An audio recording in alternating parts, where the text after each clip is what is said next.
Salut tout le monde.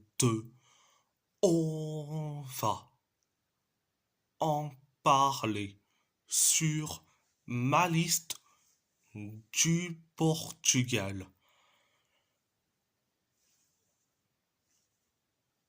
Pour ceux qui ne savent pas, le Portugal affrontera l'Allemagne en demi-finale de la Ligue des Nations le 4 juin. Si on gagne, on y va vers la finale le 8 juin. Si on perd, on va vers le match pour la troisième place. C'est aussi le 8 juin.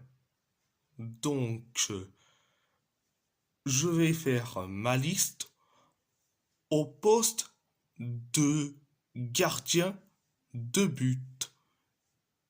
Diogo Costa, Rui Silva, Mateus Magalhaes. Les latéraux: Nuno Mendes, Francisco Moura, Diogo Dalot, Nelson Semedo. Les défenseurs centrales: Ruben Dias, Gonçalo Ignacio, Antonio Silva, Thomas Araujo, Renato Veiga, Eduardo Quaresma. Les milieux: João Neves, Vitinha, Gedson Fernandes, Bruno Fernandes, Gustavo Sa, Dario Essugo. Les attaquants: Rafael Leao, Giovanni Kinda, Gonçalo Ramos, Youssef Chermichi, Enrique Araujo, Roger Fernandes, Francisco Trincao. Donc, je sais que certains vont me dire,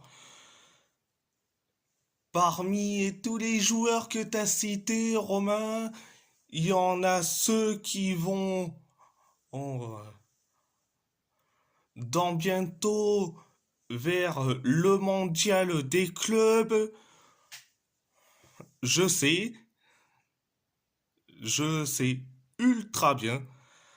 Si les clubs en question ne veulent pas libérer les joueurs, parce que il y a le mondial des clubs, c'est le cas du FC Porto, du PSG, du Benfica et Manchester City. J'ai des suppléants. Donc,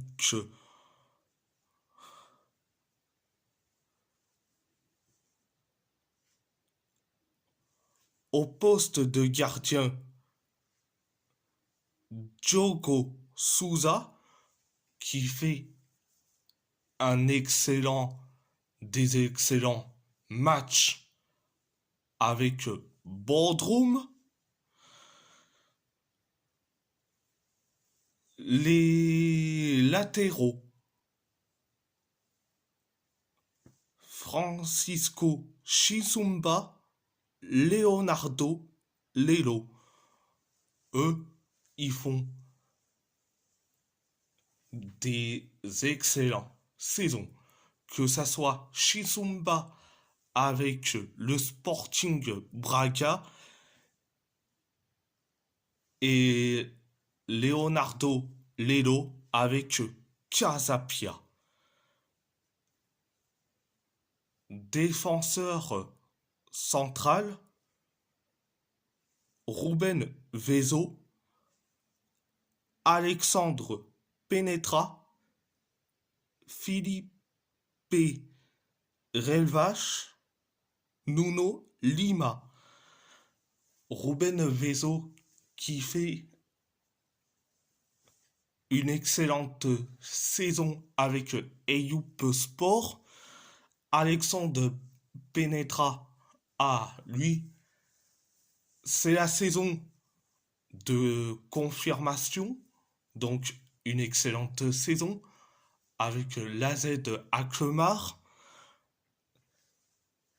Revache, il fait sa meilleure saison avec le Victoria Guimarães. Et Nuno Lima, il fait sa saison correcte avec Alanya Sport. Milieu de terrain, Thomas Handel, Paulo Bernardo. Thomas Handel qui fait la saison de sa vie au Vitória Guimarães. Paulo Bernardo, il fait une saison de sa vie avec le Celtic Glasgow. Et au poste d'attaquant, Alfonso Patrao. Alfonso Patrao, ses débuts, c'est prometteur. Avec le Sporting Braga, il te fait des entrées de match. Il est 2 fois titulaire, mais c'est pas mal. Mais c'est formidable. Je dis franchement, dans un poste d'avant-centre, mais de suppléant, c'est pas mal. Donc, je sais que certains vont me dire, pourquoi tu convoques ces 3 joueurs et un suppléant au cas où? Pourquoi tu convoques pas Cristiano Ronaldo? Il est génial. Il te marque je sais pas combien de buts. Ça, c'est les footix pro Ronaldo en général. Franchement, le match où ils ont gagné 9-0 en Saudi Pro League sans Ronaldo, Al Nassr, hein, ils ont gagné 9-0 tranquille, sans Ronaldo. Ah, ils ont bien compris que Ronaldo est un destructeur de collectif.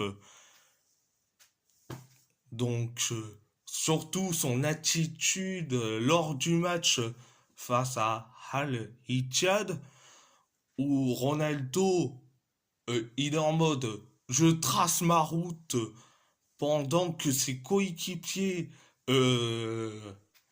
ils étaient en train de se battre en mode MMA.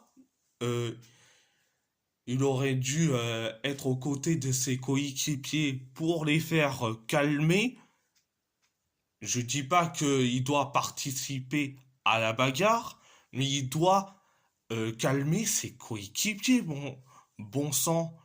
Ce qui disent que c'est un meilleur comportement de, en mode tracer sa route Je suis désolé, c'est pas un bon comportement.